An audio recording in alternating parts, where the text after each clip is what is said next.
ಜೈ ವಾಸವಿ, ಜೈ Bajrangi. Life ಬೊಂಬಾಟ್ ಗುರು YouTube ಚಾನಲ್ಗೆ ನಿಮಗೆಲ್ಲ ಸ್ವಾಗತ. ಇವತ್ತು ನಾವು ಬಂದಿರೋದು ಇತಿಹಾಸ ಪ್ರಸಿದ್ಧವಾದ ಒಂದು ಸ್ಥಳಕ್ಕೆ, ಕೋಟೆ ನಾಡು ಚಿತ್ರದುರ್ಗ. ಇವತ್ತು ನಿಮ್ಗೆ ಇಲ್ಲಿ ತೋರಿಸೋದಕ್ಕೆ ನಾನು ಬಂದಿರೋಂಥ ಜಾಗದ ಬಗ್ಗೆ ಪರಿಚಯ ಮಾಡಿಸ್ತಾ ಹೋಗ್ತೀನಿ. ನಮಗೆ ಜೀವನದಲ್ಲಿ ಏನೇನೋ ಕಷ್ಟಗಳು ಬರುತ್ತೆ, ಆ ಕಷ್ಟಗಳನ್ನೆಲ್ಲ ಎದುರಿಸಿ ಯಾವ ಟೈಮಲ್ಲಿ ನಾವು ಹೆಂಗೆ ಬೌನ್ಸ್ ಬ್ಯಾಕ್ ಆಗ್ತೀವಿ ಅನ್ನೋದೇ ನಮಗೆ ತುಂಬ ಇಂಪಾರ್ಟೆಂಟ್ ಆಗುತ್ತೆ. ಅಂಥ ಟೈಮಲ್ಲಿ ಉಟ್ಕೊಂಡಿರೋಂಥ ಒಂದು ಐಡಿಯಾ, 3 ಜನರ ಸ್ನೇಹ ಒಂದು ಯಾವ ಎಕ್ಸ್ಟೆಂಟ್ಗೆ ತೊಗೊಂಡೋಗುತ್ತೆ ಅನ್ನೋದು ನಿಮಗೆ ಈ ವಿಡಿಯೋನಲ್ಲಿ ಗೊತ್ತಾಗ್ತಾ ಹೋಗುತ್ತೆ.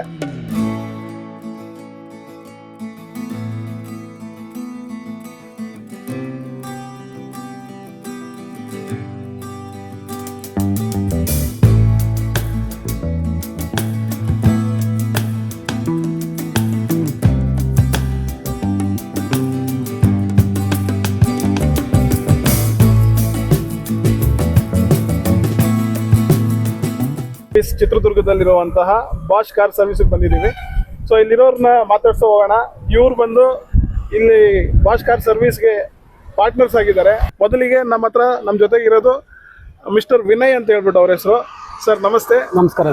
ನಮ್ದು ಲೈಫ್ ಬೊಂಬಾಟ್ ಗುರು ಯೂಟ್ಯೂಬ್ ಚಾನಲ್ ನಿಮ್ಮ ವಿಡಿಯೋ ಮಾಡೋದಕ್ಕೋಸ್ಕರ ಅವಕಾಶ ಮಾಡಿಕೊಟ್ಟಿದ್ದಕ್ಕೋಸ್ಕರ ತುಂಬ ಥ್ಯಾಂಕ್ಸ್. ನಿಮ್ಮ ಲೈಫ್ ಹಿಸ್ಟ್ರಿ, ಆಮೇಲೆ ಸರ್ವಿಸು, ನಿಮ್ಮ ಕಾರ್ ಸರ್ವಿಸ್ ಬಗ್ಗೆ ಒಂದಷ್ಟು ವಿವರಣೆ ತೋರ್ಸೋಣ ಅಂತ ಹೇಳ್ಬಿಟ್ಟು ನಮ್ಮ ಪ್ರಯತ್ನ. ನಿಮ್ಮ ಹೆಸರು, ಅವ್ರ ಹೆಸರು, ಮತ್ತೆ ಅವ್ರ ಹೆಸರು ನೀವೇ ಒಂದ್ಸರಿ ಇಂಟ್ರೊಡ್ಯೂಸ್ ಮಾಡ್ಕೊಂಡ್ರೆ ನಮಗೆ. ನನ್ನ ಹೆಸರು ಸುನಿಲ್ ಅಂತ. ಓಕೆ. ನಾನು one of the partners. Okay. ಈ ಒಂದು ಹಾದಿಯಲ್ಲಿ ನಡೆದುವಂತ ಹಾದಿಯಲ್ಲಿ. ನಾನು ಶ್ರವಣ್ ಅಂತ. ಓಕೆ. ನಾನು ಮೊದಲು ಇವರಿಬ್ಬರಿಗೂ ಫ್ರೆಂಡ್ಸು, ಅದಾದ್ಮೇಲೆ ನಾವು ಪಾರ್ಟ್ನರ್ಸ್ ಆಗಿದ್ದೀವಿ. Very nice to hear. Car service ಅನ್ನೋದನ್ನ ಚಿತ್ರದುರ್ಗದಲ್ಲಿ ಸ್ಟಾರ್ಟ್ ಮಾಡಿದ್ದೀರಾ. ಜೊತೆಗೆ ನಿಮ್ ಬೇಸ್ ಬಂದು ಬ್ಯಾಂಗ್ಳೂರಲ್ಲಿ ಕೂಡ ನೀವು ಕೆಲಸ ಮಾಡಿದ್ದೀರಾ. ಅದನ್ನ ಒಂದು ಕೆಲಸ ಮಾಡಿ ಆಮೇಲೆ ಚಿತ್ರದುರ್ಗದಲ್ಲಿ ಬಂದು ನೀವು ಕೆಲಸ ಮಾಡಿ ಇಲ್ಲೊಂದು ಸರ್ವಿಸ್ ಸ್ಟೇಷನ್ ಓಪನ್ ಮಾಡಬೇಕು ಅಂತ ಅನ್ಕೊಂಡಿದ್ದೇನಕ್ಕೆ? ಸರ್, ನೀವು ಹೇಳ್ದಂಗೆ ಈ ಜರ್ನಿ ಸ್ಟಾರ್ಟ್ ಆಗಿದ್ದು ಫ್ರೆಂಡ್ಶಿಪ್ ಇಂದ ಫಸ್ಟ್. ಯಾಕೆಂದ್ರೆ ಫ್ರೆಂಡ್ಶಿಪ್, ನಾನು ಇದ್ದಿದ್ದು ಬೇರೆ ಫೀಲ್ಡು, ನಮ್ಮ ಫ್ರೆಂಡ್ಸ್ ಅವರು ಬೇರೆ ಬೇರೆ ಫೀಲ್ಡಲ್ಲಿ ಇದ್ದಾರೆ. ಆದರೆ ನಂದು ಸ್ವಂತೂರು ಬಂದ್ಬಿಟ್ಟು ಚಿತ್ರದುರ್ಗ. ನಾನು ಇದ್ದಿದ್ದು ಬೆಂಗಳೂರಲ್ಲಿ 15 ವರ್ಷ ಬೆಂಗಳೂರಲ್ಲಿ ಇದ್ದಿದ್ದು. ನಾನು ಸಾಫ್ಟ್ವೇರಲ್ಲಿ ಇದ್ದೆ. ಸೊ ಮುಂಚೆಯಿಂದನೂ ಎಲ್ಲ ಗ್ರೂಪಲ್ಲಿ, ಫ್ರೆಂಡ್ಶಿಪ್ ಗ್ರೂಪಲ್ಲಿ ಏನಾದರೂ ಒಂದು ಮಾಡ್ಬೇಕು ನಾವು ಅಂತ ಇರ್ತದಲ್ಲ, ಅದು ನಾವು ಭಾಳ ಡಿಸ್ಕಷನ್ ಮಾಡಿದ್ದುಂಟು. ಸೊ ಇದೇ ಹಾದಿನಲ್ಲಿ ಒಂದು ಕೋವಿಡ್ ಟೈಮಲ್ಲಿ ನಮಗೆ ಒಂದು ಬಿಸ್ನೆಸ್ ಐಡಿಯಾ ಉಳಿದಿದ್ದು. ಏನು ಕೋವಿಡ್ ಟೈಮಲ್ಲಿ ಲಾಸ್ಟ್ ಭಾಳ ಬಿಸ್ನೆಸ್ಗಳು ವೈಂಡ್ ಅಪ್ ಆದವು. ಆದರೆ ಏನು ಬಂತು, ನಾನು ಆ್ಯಕ್ಚುಲಿ ಚಿತ್ರದುರ್ಗದವನು ಆಗಿರೋದ್ರಿಂದ ವರ್ಕ್ ಫ್ರಮ್ ಹೋಮ್ ಸಿಕ್ತು ನನಗೆ. ವರ್ಕ್ ಫ್ರಮ್ ಹೋಮ್ ಸಿಕ್ಕಾಗ ನಾನೇನು ಮಾಡಿದೆ, ಚಿತ್ರದುರ್ಗ ಊರಿಗೆ, ನಾನು ಹೋಮ್ ಟೌನಿಗೆ ಬಂದೆ. ನಂದು ಕಾರ್ ಇದೆ. ನನ್ನ ಕಾರ್ ಸರ್ವಿಸ್ ಎಲ್ಲವನ್ನೂ ನಾನು ಬೆಂಗಳೂರಲ್ಲಿ ಬಿಡ್ತಾ ಇದ್ದೆ ಫಸ್ಟಿಗೆ. ಸೊ ಇಲ್ಲಿ 2 ವರ್ಷ ಇರಬೇಕಾಯ್ತು. 2 ವರ್ಷ ನನಗೆ ವರ್ಕ್ ಫ್ರಮ್ ಹೋಮ್ ಸಿಕ್ಕಿರೋದ್ರಿಂದ 2 ವರ್ಷ ಇರಬೇಕಾಯ್ತು. ನಾನು ಅವಾಗೆಲ್ಲ ಏನಂತ ಹೇಳಿದ್ರೆ ಪರ್ಸನಲ್ ವೆಹಿಕಲ್ಸ್ ಜಾಸ್ತಿ, ಯಾರು ಪಬ್ಲಿಕ್ ಟ್ರಾನ್ಸ್ಪೋರ್ಟ್ ಯೂಸ್ ಮಾಡ್ತಾ ಇರಲಿಲ್ಲ. ಅವಾಗ ನಾನೇನು ಮಾಡ್ತಾ ಇದ್ದೆ, ಗಾಡಿನ ಸರ್ವಿಸ್ ಹೆಂಗೆ ನಾನು ಬೆಂಗಳೂರಲ್ಲಿ ಸರ್ವಿಸಿಗೆ ಬಿಡ್ತಾ ಇದ್ನೋ ಅದೇ ಥರ ಸರ್ವಿಸಿಗೆ ಬಿಡ್ತಾ ಇದ್ದೆ. ಸರ್ವಿಸ್ ಸ್ಯಾಟಿಸ್ಫ್ಯಾಕ್ಷನ್ ಸಿಗ್ತಾ ಇರಲಿಲ್ಲ. ಒಂದು ಸಣ್ಣ ಪ್ರಾಬ್ಲಮ್ಮು ಅವರು ರಿಸಾಲ್ವ್ ಮಾಡ್ತಾ ಇರಲಿಲ್ಲ. ಅಂಥ ಕ್ವಾಲಿಟಿ ಸರ್ವಿಸ್ ಇರಲಿಲ್ಲ ನನಗೆ. ಸೊ ಅವಾಗ ಇದೇ ಒಂದು ಆಪರ್ಚುನಿಟಿ ಅಂತ ಅನಿಸ್ತು ನನಗೆ. ನಾನು ನಮ್ಮ ಫ್ರೆಂಡ್ಸ್ ಹತ್ರ ಹೇಳಿದೆ, ಈ ಥರ ನೋಡು, ಚಿತ್ರದುರ್ಗದಲ್ಲಿ ಅಂಥ ಕ್ವಾಲಿಟಿ ಸರ್ವಿಸ್ ಸಿಗ್ತಾ ಇಲ್ಲ, ಸಣ್ಣ ಪುಟ್ಟ ಕಂಪ್ಲೇಂಟ್ ರಿಸಾಲ್ವ್ ಮಾಡ್ತಾ ಇಲ್ಲ, ನಾವ್ಯಾಕೆ ಒಂದು ಸರ್ವಿಸ್ ಸ್ಟೇಷನ್ ಓಪನ್ ಮಾಡಬಾರ್ದು? ಯಾಕೆಂತ ಹೇಳಿದ್ರೆ ಎಲ್ಲ ಕಾರ್ಗಳು ಇಲ್ಲಿಂದ ಬೆಂಗಳೂರಿಗೆ ಹೋಗ್ತಾ ಇದ್ದಾವೆ. ಸೊ ಬೆಂಗಳೂರಿಗೆ ಯಾಕೆ ಹೋಗ್ಬೇಕು? ಅವ್ರಿಗೆ ಪೆಟ್ರೋಲ್ ವೇಸ್ಟು, ಟೋಯಿಂಗ್ ಎಲ್ಲ ಟೋಲ್ ಇದೆ, ಎಲ್ಲ ವೇಸ್ಟ್ ಆಗುತ್ತೆ. ಅದ್ರ ಬದಲು ನಾವು ಆ ಸರ್ವಿಸ್ನ ಚಿತ್ರದುರ್ಗದಲ್ಲೇ ಕೊಟ್ವಿ ಅಂತ ಹೇಳಿದ್ರೆ ಇಲ್ಲಿರೋ ಕಸ್ಟಮರ್ಸ್ ಎಲ್ಲ ಬರ್ತಾರಲ್ಲ ಅಂತ ಹೇಳಿದಾಗ ಅವತ್ತು ಡಿಸೈಡ್ ಆಗಿದ್ದು ಏನಂತೇಳಿ, no compromise in quality and transparency. Covid ಒಂದು ಒಳ್ಳೆ ಟೀಚರ್ ಆಯ್ತು. ಹೌದು. ನಿಮ್ಗೆ ಅನ್ನೋದಕ್ಕಿಂತ ಎಲ್ಲರಿಗೂ ಒಂದು ಟೀಚರ್ ಆಯ್ತು. ಈ ಪ್ರಪಂಚಕ್ಕೆ ಒಂದು ಪಾಠ ಕಲಿಸಿದಂತ ಒಂದು ಸನ್ನಿವೇಶ ಅದು. ಹೌದು. ಅದನ್ನ ಮುಂದಕ್ಕೆ ನಾವು ಯಾವತ್ತು ನೋಡೋದು ಬೇಡ, ಮುಂದೆ ಆಗೋದು ಬೇಡ. So all things happen for a cause ಅಂತಾರೆ. ಹೌದು ಹೌದು. So even Covid is a good teacher. In a positive way will take it and go head. Sir, ಒಂದೊಂದಾಗಿ ನಿಮ್ಮ ಸರ್ವಿಸ್ ಬಗ್ಗೆ, ನಿಮ್ಮ ಏನು ಡೀಟೇಲ್ಡ್ ಏನು ಸರ್ವಿಸ್ ಮಾಡ್ತೀರಾ, ಆಮೇಲೆ ಯಾವ ಥರ ನೀವು ಕಸ್ಟಮರ್ ಸ್ಯಾಟಿಸ್ಫ್ಯಾಕ್ಷನ್ಗೋಸ್ಕರ ಏನೇನು ಸ್ಟೆಪ್ಸ್ ತಗೋತೀರಾ. ಸರ್ವಿಸ್ ಸೆಂಟರಲ್ಲಿ ಪ್ರತಿಯೊಂದು ನಾವು ನೋಡ್ತಾ ಇರೋ ಹಂಗೆ ಒಂದೊಂದು ಸೆಕ್ಷನ್ ಆಗಿದೆ. ಅಂದರೆ ಒಂದು ಪರ್ಟಿಕ್ಯುಲರ್ ಏರಿಯಾನಲ್ಲಿ ಆ ಪರ್ಟಿಕ್ಯುಲರ್ ಜಾಬ್ ಆಗಬೇಕು ಅನ್ನೋ ಥರ ನೀವು ಡಿಸೈನ್ ಮಾಡಿದ್ದೀರಾ. ಸೊ ನಿಮ್ಮ ಆಫೀಸ್ ಹೆಂಗಿದೆ ತೋರಿಸ್ತಾ ಹೋದರೆ ಗೊತ್ತಾಗುತ್ತೆ. ಇಲ್ಲಿ ನೀವು ಹಾಕಿರೋ ಹಂಗೆ ಕಸ್ಟಮರ್ ಲಾಂಚ್ ಅಂತ ಹಾಕಿದ್ದೀರಾ. ಸೊ ಅದ್ರ ಬಗ್ಗೆ ಒಂದು ಸ್ವಲ್ಪ ತಿಳಿಸಿ. ನೋಡಿ, ಇದು ನಾನು ಹೇಳ್ದಂಗೆ ಟ್ರಾನ್ಸ್ಪರೆನ್ಸಿ ಸರ್ವಿಸ್ ಆಗಿರೋದ್ರಿಂದ ಎಲ್ಲ ಬ್ಲಾಕು ಎಲ್ಲ ಕಸ್ಟಮರ್ಸ್ ಯಾರು ಇಲ್ಲಿ ಕುತ್ಕೊಂಡಿರ್ತಾರೋ ಕಸ್ಟಮರ್ ಲಾಂಜಲ್ಲಿ ನೀಟಾಗಿ ಅವ್ರ ಸರ್ವಿಸ್ ಏನಾಗ್ತಾ ಇದೆ ಅಂತ ವಿಸಿಬಿಲಿಟಿ ಮಾಡಿದ್ದೀನಿ. ಇದು ಬಂದ್ಬಿಟ್ಟು ಕಸ್ಟಮರ್ ಲಾಂಜ್. ಕಸ್ಟಮರ್ ಲಾಂಜ್ ಏನು ಅಂತ ಹೇಳಿದ್ರೆ, ಕೆಲವು ಕಸ್ಟಮರ್ಸ್ ಏನ್ ಮಾಡ್ತಾ ಇರ್ತಾರೆ ಅಂತ ಹೇಳಿದ್ರೆ, ಗಾಡಿ ಬಿಟ್ಬಿಟ್ಟು ಅವ್ರು ರೆಸ್ಟ್ ತಗೊಳೋದಕ್ಕೆ, ಕುತ್ಕೊಂಡು ಪೇಪರ್ ಓದೋದಕ್ಕೆ ಅಥವಾ ಅವ್ರು ನ್ಯೂಸ್ ನೋಡೋದಕ್ಕೆ ಈ ವ್ಯವಸ್ಥೆ ಮಾಡಿದೀವಿ ನಾವು. ಮತ್ತೆ ಗ್ಲಾಸ್ ಓಪನಿಂಗ್ ಇದೆ, ಅಂದ್ರೆ ಇಲ್ಲಿಂದ ಅವ್ರ ಕಾರ್ ಸರ್ವಿಸ್ ಆಗೋದನ್ನು ಅವ್ರು ಅಬ್ಸರ್ವ್ ಮಾಡಿ. ಮೇನ್ ಏರಿಯಾ, ಯಾವುದೇ ಕಸ್ಟಮರ್ ಬಂದ್ರು ಕೂಡ ನಾವು ಅವರು ಏನ್ ಸರ್ವಿಸ್ ಇದೆ ಅಂತ ತಿಳ್ಕೊಂಡು ಅವ್ರಿಗೆ ಆಲ್ಬಮ್ ತರ ತೋರಿಸ್ಬಿಟ್ಟು ನಮ್ಮ ಸರ್ವಿಸ್ ಏನೇನಿದೆ, ಅವ್ರಿಗೆ ಯಾವ ಸರ್ವಿಸ್ ಬೇಕು ಅನ್ನೋದನ್ನ ಪ್ರತಿಯೊಂದು ಎಕ್ಸ್ಪ್ಲನೇಷನ್ ಮಾಡ್ತೀವಿ ಸರ್. ಇಲ್ಲಿ ಎಕ್ಸ್ಪ್ಲನೇಷನ್ ರಿಸೆಪ್ಷನ್ ನಲ್ಲಿ ಕಸ್ಟಮರ್ ಸರ್ವಿಸ್ ಏನೇನಿದೆ ಅದ್ರ ಬಗ್ಗೆ ಎಲ್ಲ ಎಕ್ಸ್ಪ್ಲನೇಷನ್ ವಿತ್ ಆಲ್ಬಮ್ ತೋರಿಸ್ಕೊಂತ ಹೇಳ್ತೀವಿ ಸರ್ ನಾವು. ಮತ್ತೆ ಏನೇನ್ ಕಾಸ್ಟ್ ಆಗುತ್ತೆ ಅಂತ ಮುಂಚೆಗೆ ಹೇಳ್ತೀವಿ, ಯಾಕಂತ ಹೇಳಿದ್ರೆ ಅದು ಮುಂಚೆ ಹೇಳೋದ್ರಿಂದ ಅವ್ರು ಪ್ಲಾನ್ ಮಾಡ್ಕೊಂತಾರೆ ಏನ್ ಮಾಡಿಸ್ಬೋದು ಮಾಡಿಸ್ಬಾರ್ದು ಅನ್ನೋದನ್ನ. ಹಾಗಾಗಿ ಇದನ್ನು ನಾವು ಕೇರ್ ತಗೊಂಡಿದೀವಿ. ಕಸ್ಟಮರ್ ಬಂದಾಗ ಡೈರೆಕ್ಟ್ ಆಗಿ ನಿಮ್ಮ ಹತ್ರ ಬಂದು ಅವ್ರ ಕಂಪ್ಲೇಂಟ್ ಏನಿದೆ ತಿಳಿಸ್ತಾರಾ ಅಥವಾ ನಿಮ್ ಕಡೆಯಿಂದ ನೀವೇನ್ ಸಜೆಸ್ಟ್ ಮಾಡ್ತೀರಾ? ಸರ್, ಕಸ್ಟಮರ್ ಬಂದಾಗ, ಯಾಕೆಂದ್ರೆ ಕಸ್ಟಮರ್ಗೆ ಎಲ್ಲ ಗೊತ್ತಾಗಲ್ಲ ಸರ್. ಅವ್ರು ಬಂದಾಗ ನನ್ನ ಗಾಡಿ ಏನೋ ಪ್ರಾಬ್ಲಮ್ ಇದೆ ಅಂತ ಹೇಳಿದಾಗ ನಾವೇನ್ ಮಾಡ್ತೀವಿ ಅಂತ ಹೇಳಿದ್ರೆ, ಫಸ್ಟ್ ಸರ್ವಿಸ್ ಅಡ್ವೈಸರ್ ಏನ್ ಮಾಡ್ತಾರೆ, ಆ ಕಸ್ಟಮರ್ ಜೊತೆ ಟ್ರಯಲ್ ಹೋಗ್ತಾರೆ. ಟ್ರಯಲ್ ಹೋದಾಗ ಅವ್ರು ಹೇಳ್ತಾರೆ, ನನಗೆ ಇಲ್ಲೇನೋ ಸೌಂಡ್ ಬರ್ತಾ ಇದೆ. ಅವ್ರ ಎಕ್ಸ್ಪ್ಲನೇಷನ್ ಮೇಲೆ ಅವ್ರೇನು ತೋರಿಸ್ಕೊಂತ ಹೋಗ್ತಾರೆ, ನೋಡಿ ಸರ್ ಇದು ಈ ಪ್ರಾಬ್ಲಮ್ ಆಗಿದೆ ಅಂತೇಳಿ. ಅದಾದ್ಮೇಲೆ ಗಾಡಿ ತಗೊಂಡ್ ಬಂದ್ಮೇಲೆ, ನೋಡಿ ಸರ್ ನಿಮ್ ಗಾಡಿನಲ್ಲಿ ಈ ತರ ಪ್ರಾಬ್ಲಮ್ ಆಗಿದೆ ಅಂತ ಎಲ್ಲ ಹೇಳ್ತೀವಿ, ನಾವು ಎಕ್ಸ್ಪ್ಲೈನ್ ಮಾಡ್ತೀವಿ. ಅದೊಂದೇ ಅಲ್ಲ, ನಾವು ಅವ್ರಿಗೆ ಏನ್ ಮಾಡ್ತೀವಿ ಅಂದ್ರೆ ಲಿಫ್ಟಿಗೆ ಹಾಕೊಂಡು ಆ ಗಾಡಿನಲ್ಲಿ ಎಲ್ಲಿ ಪ್ರಾಬ್ಲಮ್ ಇದೆ ಅನ್ನೋದನ್ನು ಶೋಕೇಸ್ ಮಾಡ್ತೀವಿ ನಾವು. ಅದು ಟ್ರಾನ್ಸ್ಪರೆನ್ಸಿ. ನಿಮ್ಗೆ ಯಾರು ಬಾಷ್ ಕಂಪನಿಯಿಂದ ಬಂದಿರ್ತಾರ ಅಥವಾ ಹೇಗೆ? ಅದು ನಿಮ್ಮ ಈ ಟೆಕ್ನಿಷಿಯನ್ಸ್ ಯಾರ್ಯಾರು ಇದ್ದಾರೆ? ಸರ್, ಟೆಕ್ನಿಷಿಯನ್ಸ್ ಬಂದ್ಬಿಟ್ಟು ನಮಗೆ ವೆಲ್ ಟ್ರೈನ್ಡ್ ಟೆಕ್ನಿಷಿಯನ್ಸ್ ಇರ್ತಾರೆ. ಅದ್ರ ಜೊತೆಗೆ ನಾವು ಯಾವಾಗ ಸರ್ವಿಸ್ ಸೆಂಟರ್ ಸ್ಟಾರ್ಟ್ ಮಾಡ್ಬೇಕು ಅಂತ ಹೇಳಿದಾಗ we should have A brand name. ಅಂದ್ರೆ ಯಾವ್ದು ಒಂದು ಬ್ರ್ಯಾಂಡ್ ನೇಮ್ ಇರುತ್ತಲ್ಲ ಅದ್ರ ಮೇಲೆ ಮಾಡಬೇಕು ಅಂತ ಹೇಳಿನೇ ನಾವು ಸೆಲೆಕ್ಟ್ ಮಾಡ್ಕೊಂಡಿದ್ದು ಬಾಷ್ ಸರ್. ಯಾಕಂದ್ರೆ ಇದು ಕಂಪನಿ ಬಂದ್ಬಿಟ್ಟು OES ಕಂಪನಿ, ಅಂದ್ರೆ ಒರಿಜಿನಲ್ ಎಕ್ವಿಪ್ಮೆಂಟ್ ಸಪ್ಲೈಯರ್. ಆಲ್ಟೋ ಇಂದ ಆಡಿವರೆಗೂ ಏನೇನ್ ಸ್ಪೇರ್ಸ್ ಬೇಕೋ ಕಂಪನಿಗೆ ಅದು ಸಪ್ಲೈ ಮಾಡೋ ಕಂಪನಿ ಸರ್ ಇದು. ಯಾಕೆಂದ್ರೆ ಎಲ್ಲಾ ಕಾರ್ ಏನ್ ಮಾಡ್ತಾರೆ ಅಂತ ಹೇಳಿದ್ರೆ ಓನ್ಲಿ ಇಂಜಿನ್ ಮತ್ತೆ ಬಾಡಿ ಮಾತ್ರ ರೆಡಿ ಮಾಡ್ತಾರೆ. ಅದು ಬಿಟ್ರೆ ಅದಕ್ಕೆ ಬೇಕಾಗಿರೋ ಫಿಲ್ಟರ್ಸ್, ಬ್ರೇಕ್ ಪ್ಯಾಡ್ಸ್, ಇಂಜೆಕ್ಟರ್ಸ್ ಇವೆಲ್ಲ ಮ್ಯಾನುಫ್ಯಾಕ್ಚರ್ ಮಾಡೋದೇ ಬಾಷ್ ಕಂಪನಿ ಸರ್. ಇವರೇ supplier, major supplier. As a common man ಇದು ಏನೇ ಹೇಳಿದ್ರು ಎಲ್ಲ ಕಡೆನೂ ಸಿಗುತ್ತೆ. ಬಟ್ ಇಲ್ಲಿನ ವಿಶೇಷತೆ ಏನು ಅಂದ್ರೆ, ಈಗ ನೀವು ಚಿತ್ರದುರ್ಗದಲ್ಲಿ ನೀವು ನಿಮ್ ತರ ಯಾರು ಬೇರೆಯವ್ರು ಇದ್ದಾರಾ ಅಥವಾ ನೀವೊಬ್ರೇನೆ ಸರ್ವಿಸ್ ಮಾಡ್ತಾರಲ್ಲ? ಸರ್, ನಾನು ಹೇಳಿದ್ನಲ್ಲ, ನನಗೆ ಗೊತ್ತಾಗಿದ್ದೇನೆಂದ್ರೆ ಈ ಚಿತ್ರದುರ್ಗದಲ್ಲಿ ಸಣ್ಣ ಪುಟ್ಟದಿಂದ ಹಿಡಿದು ಇಂಜಿನ್ ವರ್ಗು ಯಾರು ಮಾಡಲ್ಲ ಅನ್ನೋ ರೀಸನ್ ಅದೇ ಬಿಸ್ನೆಸ್ ಗ್ಯಾಪ್ ಸರ್. ಅದನ್ನ ನೋಡ್ಕೊಂಡೆ ನಾವು ಮಾಡಿರೋದು. ಮತ್ತೆ ಇನ್ನೊಂದೇನಂತ ಹೇಳಿದ್ರೆ, ಕ್ವಾಲಿಟಿ ಸರ್ವಿಸ್ ಅಲ್ಲಿ, ಟ್ರಾನ್ಸ್ಪರೆನ್ಸಿನಲ್ಲಿ ನಾವೆಲ್ಲಿ ಕಾಂಪ್ರಮೈಸ್ ಆಗಿಲ್ಲ. ನೀವು ಹೇಳಿದ್ರಿ ಕಸ್ಟಮರ್ ಲಾಂಜ್ ನೋಡ್ಬೇಕಾದ್ರೆ ಬೆಂಗಳೂರಲ್ಲಿ ಇದೆ ಅಂತ ಹೇಳಿ, ಬಟ್ ಚಿತ್ರದುರ್ಗದಲ್ಲಿ ನಾವು ಹಾಕಿದೀವಿ ಅದನ್ನ, ಯಾಕೆಂದ್ರೆ ಕಾಂಪ್ರಮೈಸ್ ಆಗಬಾರ್ದು ಅನ್ನೋ ರೀಸನ್. ಸೊ ಚಿತ್ರದುರ್ಗದಲ್ಲಿ ಈ ತರದೊಂದು ಸೆಟಪ್ ಯಾರು ಮಾಡಿಲ್ಲ, ನಾವೇ ಮೊದಲು ಸರ್. ಬಟರ್ಫ್ಲೈ ಲಿಫ್ಟ್ ಹಾಕಿರೋದು ನಾವೇ ಮೊದಲು, ಫೋಮ್ ವಾಶ್ ಮಾಡಿರೋದು ನಾವೇ ಮೊದಲು, ಇನ್ಕ್ಲೂಡಿಂಗ್ ಫೋಮ್ ವಾಶ್. ಹೌದು. Okay, so very nice. So ಇವ್ರು ಹೇಳ್ತಾರೆ ಏನಂದ್ರೆ, ನಮಗೆ ಸುಮ್ಮನೆ ಸ್ಟಾರ್ಟ್ ಮಾಡಬೇಕು ಅನ್ನೋ ತರ ಏನು ಸ್ಟಾರ್ಟ್ ಮಾಡಿಲ್ಲ.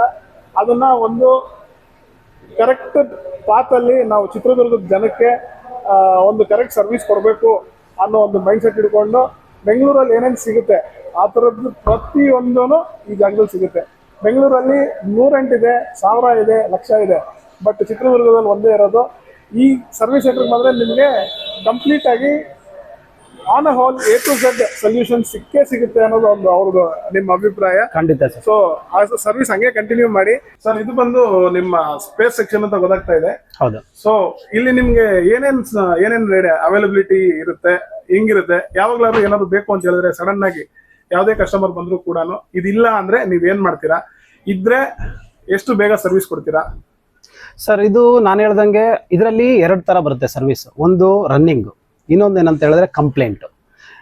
ರನ್ನಿಂಗ್ ಅಂತ ಹೇಳಿದ್ರೆ ಏನು, ಈಗ 10,000 ಕಿಲೋಮೀಟರ್ಗೆ ಒಬ್ರು ಸರ್ವಿಸ್ ಮಾಡಿಸ್ಲೇಬೇಕು. ಏನಿರುತ್ತೆ, ಆಯಿಲ್ ಫಿಲ್ಟ್ರು, ಏರ್ ಫಿಲ್ಟ್ರು, ಇವನ್ನ ಕಾಮನ್ ಆಗಿ ಚೇಂಜ್ ಮಾಡಿಸ್ತಾರೆ 10,000 ಕಿಲೋಮೀಟರ್ಗೆ. ಅವನ್ನ ರನ್ನಿಂಗ್ ಐಟಮ್ಸ್ ಅಂತ ಕರಿತೀವಿ ನಾವು. ಅದನ್ನ ಎಲ್ಲಾ ಇಟ್ಟಿದೀವಿ ಸರ್. ಇದು ಬಂದ್ಬಿಟ್ಟು ಬಾಷ್ ಬಂದ್ಬಿಟ್ಟು ಮಲ್ಟಿ ಬ್ರ್ಯಾಂಡ್, ಅಂದ್ರೆ ಈ ಆಲ್ಟೋ ಇಂದ ಆಡಿವರೆಗೂ ಏನೇನ್ ಬೇಕೋ ಅವು ಸಪ್ಲೈ ಮಾಡೋದೇ ಇವ್ರು ಆಗಿರೋದ್ರಿಂದ ಎಲ್ಲಾ ಫಿಲ್ಟರ್ಸ್ ನಮಗೆ ಸಿಗುತ್ತೆ. ಮತ್ತೆ ಕ್ವಾಲಿಟಿನಲ್ಲಿ ಕಾಂಪ್ರಮೈಸ್ ಇಲ್ಲ ಅವ್ರದ್ದು, ಬಾಷಿಂದು. ಏನಂತ ಹೇಳಿದ್ರೆ OEM ಅಲ್ಲಿ ಏನ್ ಕ್ವಾಲಿಟಿ ಸಿಗುತ್ತೆ ಅದೇ ಕ್ವಾಲಿಟಿ ವಿತ್ ಲೆಸ್ ಪ್ರೈಸ್ ಅಲ್ಲಿ ಸಿಗುತ್ತೆ ಸರ್. ಅದೇ ಇದ್ರದ್ದು ಟೇಸ್ಟ್. ನಿಮ್ಗೆ ಯಾವುದೇ ರೀತಿ ಆದ್ರೂ ಸ್ಪೇಸ್ ಬೇಕಾದ್ರೂ ಇಲ್ಲಿ ಇರುತ್ತೆ ಸರ್. ಇಲ್ಲಿ ಇರುತ್ತೆ. ಕಂಪ್ಲೇಂಟ್ ನೋಡಿ, ಕೆಲವು ನಮ್ಗೆ ಏನ್ ಬೇಕಾಗುತ್ತೆ, ಈಗ ನೋಡಿ ಬಾಡಿ ಪಾರ್ಟ್ಸ್ ಬಂದ್ಬಿಟ್ಟು ನಮ್ಗೆ ಏನಿರುತ್ತೆ ಅಂತ ಹೇಳಿದ್ರೆ OEM ಇಂದಾನೆ ಪರ್ಚೇಸ್ ಮಾಡಬೇಕು.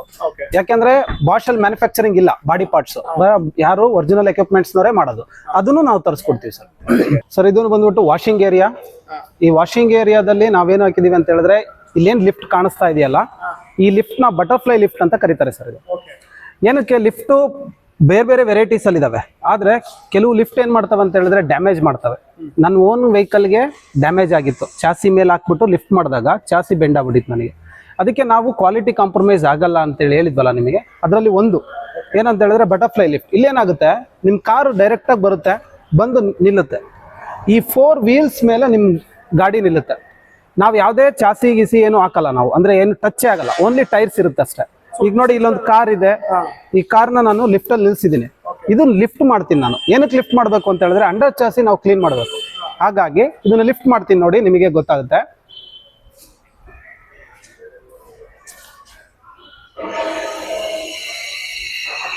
ಇಲ್ಲಿ ನೋಡ್ಬೋದು ನೀವು, ಏನು ವಿತ್ ಟೈರ್ ಇದೇನಾಗ್ತಾ ಇದೆ, ಲಿಫ್ಟ್ ಆಗ್ತಾ ಇದೆ.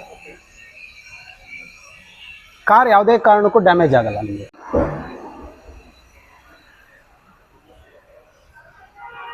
ಸೊ ಇದನ್ನ ಲಿಫ್ಟ್ ಮಾಡಿ ನಾವೇನ್ ಮಾಡ್ತೀವಿ ಅಂತ ಹೇಳಿದ್ರೆ ಸರ್, ಅಂಡರ್ ಚಾಸಿ ಕ್ಲೀನ್ ಮಾಡ್ತೀವಿ. ಇಲ್ಲೇನಾಗಿದೆ ಅಂತ ಹೇಳಿದ್ರೆ ಇದೊಂದು ವಾಷಿಂಗ್ ನೋಡಿರ್ಬೋದು ನೀವು, ಇದು ಬೂಮ್ ವಾಶ್ ಅಂತ ಕರೀತಾರೆ ಇದನ್ನ. ಈ ಬೂಮ್ ವಾಶ್ ಅಂತ ಹೇಳಿದ್ರೆ ಇದು ಏನು ಅಂತ ಹೇಳಿದ್ರೆ ಇದರಲ್ಲಿ ಬಂದಿರೋ ಗನ್ನು ಏನಿದೆಯಲ್ಲ ಅಲ್ಲಿ ಕನೆಕ್ಷನ್ ಆಗಿದೆ, ಇದರಲ್ಲೇ ವಾಟರ್ ಬರೋದು. ಇದೇನಾಗುತ್ತೆ ಅಂತ ಹೇಳಿದ್ರೆ ರೌಂಡ್ ರೊಟೇಟ್ ಆಗುತ್ತೆ ನೋಡಿ, ಹಿಂದ್ಗಡೆ ರೊಟೇಟ್ ಆಗುತ್ತೆ, ಈ ತರ ರೊಟೇಟ್ ಆಗುತ್ತೆ. ಯಾಕೆಂದ್ರೆ ಕೆಳಗಡೆ ಪೈಪ್ ಇತ್ತು ಅಂತ ಹೇಳಿದ್ರೆ ಎಳೆದಾಡ್ತಾರೆ, ಎಳೆದಾಡಿದಾಗ ಗಾಡಿ ಡ್ಯಾಮೇಜ್ ಆಗುತ್ತೆ ಅನ್ನೋ ರೀಸನ್ಗೆ ನಾವೇನ್ ಮಾಡಿದೀವಿ, ಈ ಬೂಮ್ ವಾಶ್ ಕಾನ್ಸೆಪ್ಟ್ ಹಾಕಿದೀವಿ. ಇದರಲ್ಲಿ ವಾಶ್ ಮಾಡೋದ್ರಿಂದ ನಿಮ್ಗೆ ಈ ಪೈಪು ಯಾವುದೇ ಗಾಡಿ ಮೇಲೆ ಹೋಗಲ್ಲ. ಅಕಸ್ಮಾತ್ ಗಾಡಿ ಟಚ್ ಆದ್ರೂ ಕೂಡ ಇದರಲ್ಲಿ ಯೂಸ್ ಮಾಡಿರೋ ಫೈಬರ್ ವೆರಿ ಸ್ಮೂತ್ ಫೈಬರ್, ಇದೇನ್ ಮಾಡಲ್ಲ ನಿಮಗೆ ಹಾರ್ಮ್ ಮಾಡಲ್ಲ ಗಾಡಿಗೆ. ನಮಸ್ತೆ. ನಮಸ್ಕಾರ ಸರ್. ನಿಮ್ಮ ಹೆಸರು? ಗಣೇಶ್ ಅಂತ ಸರ್. ಓಕೆ, ನೀವೇನೋ ಏನ್ ಮಾಡ್ತಾ ಇದ್ದೀರಾ ಸರ್? ಇಲ್ಲಿ ಸರ್ವಿಸ್ ಅಡ್ವೈಸರ್ ಆಗಿ ವರ್ಕ್ ಮಾಡ್ತಾ ಇದ್ದೀನಿ. ನೀವು ನನಗೆ ಏನ್ ತೋರಿಸ್ಕೊಡ್ತೀರಾ ಸರ್? ಈಗ ಸೈಲೆನ್ಸರ್ ಕೋಟಿಂಗ್ ಮಾಡ್ತಾ ಇದ್ದಾರೆ. ಈಗ ಸೈಲೆನ್ಸರ್ ಕೋಟಿಂಗ್ ಏನ್ ಯೂಸು ಅಂತ ಅದ್ರ ಒಂದು ಸ್ವಲ್ಪ ಸರ್, ಇದು ಸೈಲೆನ್ಸರ್ ಕೋಟಿಂಗ್ ಮಾಡ್ತಾ ಇದ್ದಾರೆ. ಏನ್ ಯೂಸ್ ಅಂತ ಅಂದ್ರೆ ಇದ್ರದ್ದು ಸೈಲೆನ್ಸರ್ ಈಗ ಗಾಡಿ ರನ್ ಆಗ್ತಿದೆ ಸರ್, ಇದರಲ್ಲಿ ಏನಂದ್ರೆ ರೆಸ್ಫಾರ್ಮೇಶನ್ ಜಾಸ್ತಿ ಆಗ್ತಾ ಇರುತ್ತೆ ಸೈಲೆನ್ಸರ್ ಕೋಟಿಂಗ್, ಅದೊಂದು ಪ್ಲಸ್ ಸೈಲೆನ್ಸರ್ ಹೀಟ್ ಆಗೋದನ್ನ ಅವಾಯ್ಡ್ ಮಾಡುತ್ತೆ ಸರ್ ಇದ್ರದ್ದು. ಅದೇ ಇದು ಕೋಟಿಂಗ್ ಏನ್ ಕೊಡೋದು, ನೀವು ಏನ್ ಯೂಸ್ ಮಾಡ್ತೀರಾ ಸರ್? ಇದ್ರದ್ದು ಹೊರ್ತಿಂದ ನಾವು ಯೂಸ್ ಮಾಡ್ತೀವಿ ಸರ್, ಹೊರ್ತ್ ಕಂಪ್ನಿದು. ಅದು ಸೈಲೆನ್ಸರ್ ಕೋಟಿಂಗ್, ಅದು ನಂಬರ್ ಬ್ರ್ಯಾಂಡ್ ಇದ್ರದ್ದು ಸರ್. ಅದು ಸರ್ ಅದು ಸೇಮ್ ಸೈಲೆನ್ಸರ್ ಕೋಟಿಂಗ್ ಅದು ಆಗ್ತಿದೆ. ಎರಡು ಸೇರಿ ಒಂದೇ ಪಾರ್ಟ್ ಇಲ್ಲಿ ಬಿಚ್ಬಿಟ್ಟು ಎಲ್ಲ ಕ್ಲೀನ್ ಮಾಡಿಬಿಟ್ಟು ಮತ್ತೆ ನೆಕ್ಸ್ಟ್ ಪ್ರೋಸೆಸ್ ರಿಫಿಟ್ ಮಾಡ್ತೀವಿ ಸರ್. ನಮಸ್ಕಾರ. ಇನ್ನೊಂದು ಅಂಡರ್ ಬಾಡಿ ಕೋಟಿಂಗ್ ಆಗ್ತಿದೆ ಸರ್. ಅಂಡರ್ ಬಾಡಿ ಕೋಟಿಂಗ್ ಅಂತಂದ್ರೆ ಇದು ಫುಲ್ ರೆಸ್ಫಾರ್ಮೇಶನ್ ಆಗಿರುತ್ತೆ ಸರ್. ಏನು ಅಂತಂದ್ರೆ ನಮ್ ಚಾರ್ಜಿ ಲೈಫ್ ಬರ್ಬೇಕು ಸರ್ ಗಾಡಿಗಿಂತ. ಇದು ಏನಾಗುತ್ತೆ ಅಂದ್ರೆ ಅಂಡರ್ ಬಾಡಿ ಕೋಟಿಂಗ್ ಮಾಡೋದ್ರಿಂದ ಏನ್ ಯೂಸ್ ಅಂತಂದ್ರೆ ಸರ್, ಇಲ್ಲಿ ನೋಡಿ ಫುಲ್ ಎಲ್ಲ ಆಗಿದೆ ಅಂಡರ್ ಬಾಡಿ ಕೋಟಿಂಗ್. ನಾವೇ ಫಸ್ಟ್ ಫೋಮ್ ವಾಶ್ ಇಂಟ್ರೊಡ್ಯೂಸ್ ಮಾಡಿರೋದು. ಈ ಫೋಮ್ ವಾಶ್ ಇಂದ ಯೂಸ್ ಏನು ಅಂತ ಹೇಳಿದ್ರೆ, ಮ್ಯಾನ್ಯುಯಲ್ ಆಗಿ ಏನು ಬಕೆಟ್ ಅಲ್ಲಿ ಶಾಂಪು ಕಲಿಸಿ ಅವೇನು ಮಾಡೋದಿಲ್ಲ. ಡೈರೆಕ್ಟ್ ಆಗಿ ಸಿಸ್ಟಮ್ ಅಲ್ಲಿ ಲಿಕ್ವಿಡ್ ಇರುತ್ತೆ, ಆ ಲಿಕ್ವಿಡ್ ಡೈರೆಕ್ಟ್ ಆಗಿ ಬಂದ್ಬಿಟ್ಟು ನಾವು ಸ್ಪ್ರೇ ಮಾಡ್ತೀವಿ. ಯಾವುದೇ ಒಂದು ಸಂಸ್ಥೆ ನಡಿಬೇಕು ಅಂತ ಹೇಳಿದ್ರು ಅದಕ್ಕೆ ಒಂದು ಬ್ಯಾಕ್ ಬೋನ್ ಅನ್ನೋದಿರುತ್ತೆ. ನಾವು 3 ಜನ ಮಾಡ್ತೀವಿ, ಒಬ್ಬನೇ ಮಾಡ್ತೀನಿ ಅಂದ್ರೆ ಅದು ನಡೆಯುವಂತ ಕೆಲಸ ಅಲ್ಲ. ಅಂಥದ್ರಲ್ಲಿ ನಿಮ್ಗೆ ಬ್ಯಾಕ್ ಸಪೋರ್ಟ್ ಆಗಿ ನಿಮ್ದೊಂದು ಟೀಮ್ ಅನ್ನೋದು ಇದ್ದೇ ಇರುತ್ತೆ. ಸೊ ನೀವು ಪರಿಚಯ ಮಾಡ್ತಾ ಹೋಗಿ, ನಿಮ್ಮ ಟೀಮ್ ಎಷ್ಟು ಜನ ಇದ್ದಾರೆ, ಅವರೆಲ್ಲ ಏನೇನು ಕೆಲಸ ಮಾಡ್ತಾರೆ ಅನ್ನೋದು ಶಾರ್ಟ್ ಆಗಿ ಒಂದ್ಸರಿ ಎಕ್ಸ್ಪ್ಲೈನ್ ಮಾಡಿ. ನಿಮ್ಮ ಟೀಮ್ ಪರಿಚಯ ಮಾಡ್ಕೊಡಿ. ನೋಡಿ ಸರ್, ಇವರೇ ನಮ್ಮ ಟೀಮು.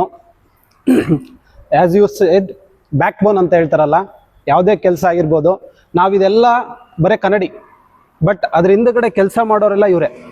ನಾವು ಕಾಣಿಸ್ತಾ ಇದೀವಿ ಅಷ್ಟೇ ಮಿರರ್ ಆಗಿ. ಸೊ ಇದರಲ್ಲಿ ಏನಿದೆ ಅಂತ ಹೇಳಿದ್ರೆ, ವಾಷಿಂಗ್ ಡಿಪಾರ್ಟ್ಮೆಂಟ್ ಇದೆ, service adviser, receptionist, billing, mechanics ಇದ್ದಾರೆ. ಇದರ ನೋಡಿ ಇವರು ಸರ್ವಿಸ್ ಅಡ್ವೈಸರ್ಸು. ಕಸ್ಟಮರ್ ಬಂದಿದ ತಕ್ಷಣ ಫಸ್ಟು ಅವ್ರದ್ದೇನು ಕಾರ್ ಪ್ರಾಬ್ಲಮ್ ಇದೆ ಅನ್ನೋದು ಫಸ್ಟು ಮಾತಾಡ್ಸೋದು ಇವರೇ.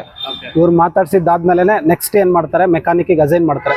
ಎಲ್ಲ ಒಂದು ಪ್ರೋಸೆಸ್ಸಲ್ಲಿ ನಡೆಯುತ್ತೆ ಸರ್ ನಮ್ಮದು. ಒಂದು ಡಿಪಾರ್ಟ್ಮೆಂಟಿಂದ ಫಸ್ಟು ಕಸ್ಟಮರ್ ಬಂದಿದ ತಕ್ಷಣ ಅಡ್ವೈಸರ್ನ ಮಾತಾಡ್ಸ್ತಾರೆ. ಅಡ್ವೈಸರ್ ಏನಿದೆ ಕಂಪ್ಲೇಂಟ್ ಅಂತ ಚೆಕ್ ಮಾಡ್ಕೊತಾರೆ. ಅದಾದಮೇಲೆ ಮೆಕ್ಯಾನಿಕ್ಕಿಗೆ ಹೋಗುತ್ತೆ. ಮೆಕ್ಯಾನಿಕ್ಕು ಎಲ್ಲ ಕಸ್ಟಮರಿಗೆ ತೋರಿಸ್ತಾರೆ. ಕಸ್ಟಮರ್ ಸರ್ವಿಸ್ ಅಡ್ವೈಸರ್ ಕರ್ಕೊಂಡೋಗಿ ಮೆಕ್ಯಾನಿಕ್ ಎಕ್ಸ್ಪ್ಲೈನ್ ಮಾಡ್ತಾರೆ, ಇದು ಪ್ರಾಬ್ಲಮ್ ಆಗಿದೆ ಅಂತೇಳಿ. ಅದರಿಂದ ರಿಪೇರಿ ಆದಮೇಲೆ ಆ ರಿಪೇರಿಯಿಂದ ವಾಷಿಂಗ್ ಬರುತ್ತೆ. ವಾಷಿಂಗ್ ಆದಮೇಲೆ ಅಲ್ಲಿಂದ ಬಿಲ್ಲಿಂಗ್ ಸೆಕ್ಷನಿಗೆ ಬರುತ್ತೆ ಸರ್. ನಿಮ್ಮ ಟೀಮಿಗೆ ತುಂಬಾ ಒಳ್ಳೇದಾಗ್ಲಿ. 12 ಜನ ಇದ್ದೀರಾ. ಸೊ 3 ಜನ ಸ್ಟಾರ್ಟ್ ಮಾಡಿ 15 ಜನ ಆಗಿದ್ದೀರಾ. 15 ಇರೋದು 150 ಜನ ಆಗ್ಲಿ, ಹಂಗೆ ಬೆಳೀಲಿ. ಚಿತ್ರದುರ್ಗದಿಂದ ಪ್ಯಾನ್ ಇಂಡಿಯಾ ಲೆವೆಲ್ಗೆ ನಿಮ್ಮ ಸರ್ವಿಸ್ ಬೆಳೀಲಿ. Thank you sir. So all the best for the whole team. ನಿಮ್ಗೆಲ್ಲರಿಗೂ ಒಳ್ಳೇದಾಗ್ಲಿ. Thank you. ನಮಗೆ ನೀವು ನಿಮ್ಮ ಸರ್ವಿಸ್ ಸ್ಟೇಷನ್ ಬಗ್ಗೆ ತಿಳಿಸಿದ್ದಕ್ಕೆ ತುಂಬಾ ಥ್ಯಾಂಕ್ಸ್. ಚಿತ್ರದುರ್ಗದ ಜನತೆ ಇದ್ರ ಉಪಯೋಗ ಪಡ್ಕೊಳ್ಳಿ. ಆಮೇಲೆ ನೀವು ನಡೆದು ಬಂದ ದಾರಿಯನ್ನ ಒಂದು ಮೋಟಿವೇಶನ್ ಆಗಿ ತಗೊಳ್ಳಿ. ನಿಮ್ಮ ಸರ್ವಿಸ್ ಸ್ಟೇಷನ್ ಟೈಮಿಂಗ್ಸು ಮತ್ತೆ ಇರೋ ಜಾಗ ಎಲ್ಲಿ, ಆಮೇಲೆ ಎಷ್ಟೊತ್ತಿನ ಎಷ್ಟೊತ್ತರೆಗೂ ನೀವು ಸರ್ವ್ ಮಾಡ್ತೀರಾ, ವೀಕ್ ಡೇಸ್ ಪೂರ್ತಿ ಇರುತ್ತಾ, ಯಾವಾಗ ಏನು ಅಂತ ಅವೆಲ್ಲ ಸ್ವಲ್ಪ ಡೀಟೇಲ್ಸ್ ತಿಳಿಸ್ಬಿಟ್ರೆ.